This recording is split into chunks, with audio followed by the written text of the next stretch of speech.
Halo, pernah nggak sih Anda bingung gitu pas mau kasih umpan balik di kantor? Rasanya kok serba salah ya? Terlalu manis, nanti dianggap basa-basi.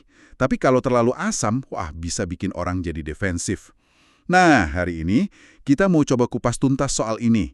Kita bakal ngobrolin bab 8, judulnya Memberi Umpan Balik Manis atau Asam, dari buku The Communication Problem Solver, karya Nanette Randall Carroll. Kita gali bareng ya intisari bab ini, khusus buat Anda biar bisa kasih umpan balik yang benar-benar ngebangun, bukan malah ngerusak suasana. Betul sekali. Buku ini tuh emang isinya panduan praktis banget buat manajer yang ya sibuk lah.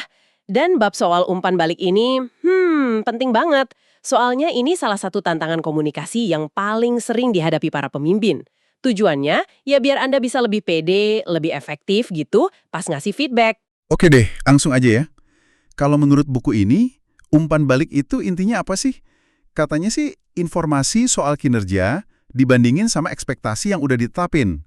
Gitu aja ya. Kedengarannya simple, tapi dampaknya ini loh, gede banget katanya.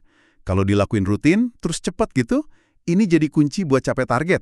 Plus bisa ngurangin stres juga, karena nggak ada ketidakpastian. Saya rasa banyak dari kita pernah deh deg-degan nunggu umpan balik yang nggak datang-datang kan?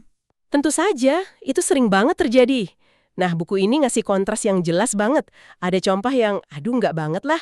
Si Antoinette di galeri seni itu, dia dikasih tugas baru, tapi nggak dilatih dulu. Ekspektasinya nggak jelas. Giliran dapat feedback, pas udah bikin salah fatal aja. Hasilnya, ya ampun budaya kerjanya jadi penuh rasa takut. Ini jelas contoh apa yang nggak boleh kita lakuin. Wah, iya ya. Kedengarannya nggak produktif banget itu. Terus gimana dong contoh yang berhasil? Ada rahasianya nggak? Ada dong. Rahasianya ada di contoh Balboa Bay Club and Resort atau BBCR. Kuncinya itu mereka bikin umpan balik jadi bagian dari budaya kerja harian. Bukan cuma acara formal setahun sekali. Di sana, ekspektasi tinggi itu selalu diimbangi sama umpan balik terus-menerus.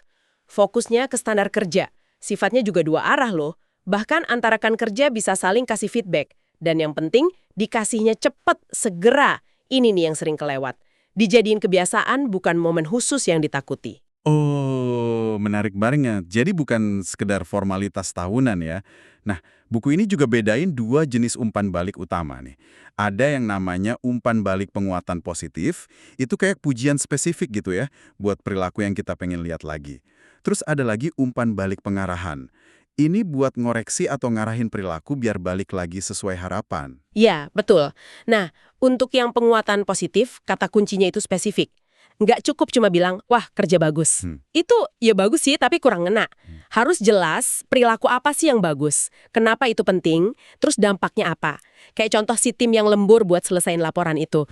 Manajernya jelasin kontribusi spesifik si tim itu, gimana laporannya ngebantu keputusan penting CEO. Jadi dia paham kenapa lemburannya dihargai.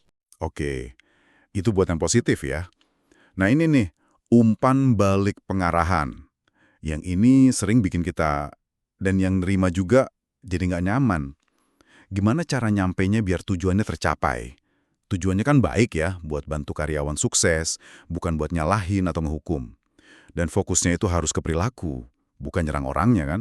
Tepat sekali. Itu kuncinya.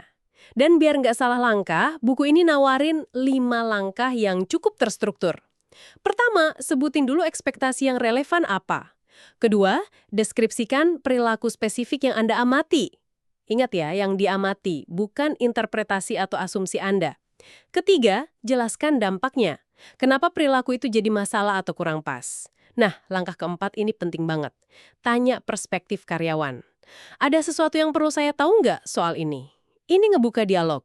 Kelima, baru deh, sepakati bareng tindakan selanjutnya gimana.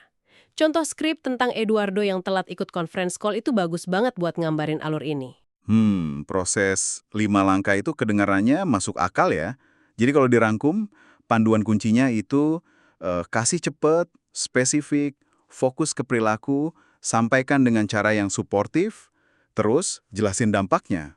Tapi pasti ada jebakannya juga kan. Misalnya manajer yang hindar terus ngasih umpan balik pengarahan. Tiba-tiba pas evaluasi tahunan, semuanya dikeluarin. Aduh. itu pasti sakit banget rasanya. Penghindaran, jebakan lain, ya cara ngasihnya yang keliru. Misalnya, ngasih feedback sensitif lewat email. Wah, itu seringnya bikin orang langsung defensif. Kalau kita lihat manfaatnya secara keseluruhan, umpan balik yang efektif itu dampaknya banyak banget loh. Bisa ningkatin kinerja, perbaiki hubungan kerja, bangun kemitraan, bahkan memberdayakan karyawan. Dan ini penting nih, jangan cuma mikirin memberi feedback, tapi juga mengundang atau minta umpan balik dari tim Anda. Coba deh tanya, gimana kinerja kita sebagai tim menurut kalian? Atau, dukungan kayak apa sih yang kalian butuhin dari saya? Itu penting banget. Jadi kesimpulannya nih ya, ini tuh bukan soal milih antara umpan balik yang manis atau asam. Tapi lebih ke gimana caranya ngasih umpan balik yang membantu. Yang efektif itu ya spesifik, tepat waktu, fokus ke perilaku, dan disampeinnya secara kolaboratif. Anggap aja ini percakapan yang terus berlanjut, bukan kejadian satu arah yang udah selesai gitu aja. Betul, dan ini mungkin bisa jadi satu pemikiran penutup nih buat Anda renungkan. Ini terinspirasi dari akhir babnya juga. Coba deh Anda pikirin, selama ini pas ngasih umpan balik, seberapa sering sih Anda cuma ngandelin intuisi atau feeling aja? Terus gimana caranya Anda bisa nyeimbangin intuisi itu sama pendekatan yang lebih terstruktur, kayak yang kita bahas barusan, tapi tanpa ngerusak hubungan baik sama tim Anda? Itu tantangan yang menarik ya buat dipikirin lebih lanjut. Oke deh, terima kasih banyak sudah menyimak pembahasan mendalam kita kali ini.